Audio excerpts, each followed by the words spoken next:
హైదరాబాద్లో మరో company board తిప్పేసింది. Trinetra management పేరుతో విదేశాల్లో ఉద్యోగాలు ఇప్పిస్తామని నమ్మబలికి వందలాది మందిని నిలువున ముంచింది. సుమారు 200 మంది బాధితులు పంజాగుట్ట పిఎస్లో ఫిర్యాదు చేశారు. ఇది యాడ్ చూసి వచ్చినాం, ఇక్కడ ఇన్వెస్ట్ చేసినాం. ఇది బయట పంపిస్తారా అని, యుఎస్, అది కెనడా, ఆస్ట్రేలియా, న్యూజిలాండ్ అని. సో మేము వచ్చి 75,000 అట్లా చేసి పే చేసినాం. వాళ్ళు 6 months ప్రాసెస్ అని చెప్పినారు. 6 monthsలో వాళ్ళు పంపించేస్తారని చెప్పినారు. మళ్ళీ 4 monthsలోనే జంప్ అయిపోయినారు. ఇంకా ఇక్కడ చాలామంది ఉన్నారు, 200-250 మెంబర్స్కి పైసలు తీసుకున్నారు. ఇంకా 4 ఆఫీస్ ఉంది వాళ్ళకి. అయితే ఇంకా 5-6 crores ఆయన మోసం చేసిండు. హైదరాబాద్లో మరో కంపెనీ బోర్డు తిప్పేసింది. త్రినేత్ర మేనేజ్మెంట్ పేరుతో విదేశాల్లో ఉద్యోగాలు ఇప్పిస్తామని నమ్మబలికి వందలాది మందిని నిలువున ముంచింది.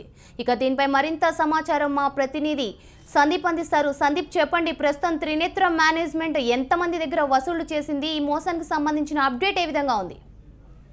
మొత్తంగా ఈ త్రినేత్ర కంపెనీ హైదరాబాద్ లోనే కాదు, కోల్కతా, రాయ్పూర్ లో కూడా వీరికి బాధితులున్నారు. సుమారు హైదరాబాద్ లో 250 మంది ఇప్పటి వరకు గుర్తించారు. ఇంకా అనేక మంది కూడా ఇప్పుడిప్పుడే పిఎస్ లలో ఫిర్యాదు చేస్తున్నారు. ప్రస్తుతం పంజాగుట్ట పిఎస్ లో 250 మంది కట్టినట్టుగా ఇప్పటి వరకు ఫిర్యాదు అందా. ఇక కోల్కతాలో 120 మంది, రాయ్పూర్ లో 75 మంది ఈ విధంగా బాధితులున్నారు. మొత్తంగా కెనడా, యుఎస్, అమెరికా తో పాటు ఆస్ట్రేలియా పంపిస్తామంటూ ఉద్యోగం పర్మిట్ చేయడం కోసం, పర్మిట్ కోసం సుమారు 75,000 నుంచి అలాగే ₹1,00,000 వరకు కూడా వీళ్ళు వసూలు చేశారు. అయితే గత 3 రోజుల నుంచి కూడా ఈ కంపెనీ నిర్వాహకుడు శ్యామ్ అందుబాటులో లేడు. ఫోన్ చేసిన స్విచ్ ఆఫ్ అవడం, ఇంకా బంజారాహిల్స్ రోడ్ నెంబర్ 3లో ఉన్న ఆయన త్రినేత్ర మేనేజ్మెంట్ కంపెనీకి తాళం వేసి ఉండడం, రాత్రికి రాత్రే ఫర్నిచర్ తరలించినట్టు కూడా గుర్తించారు.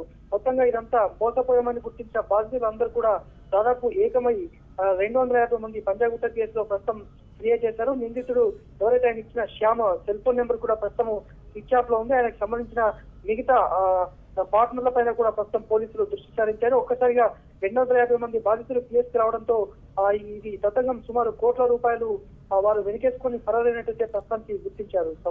Right, thank you Sandeep.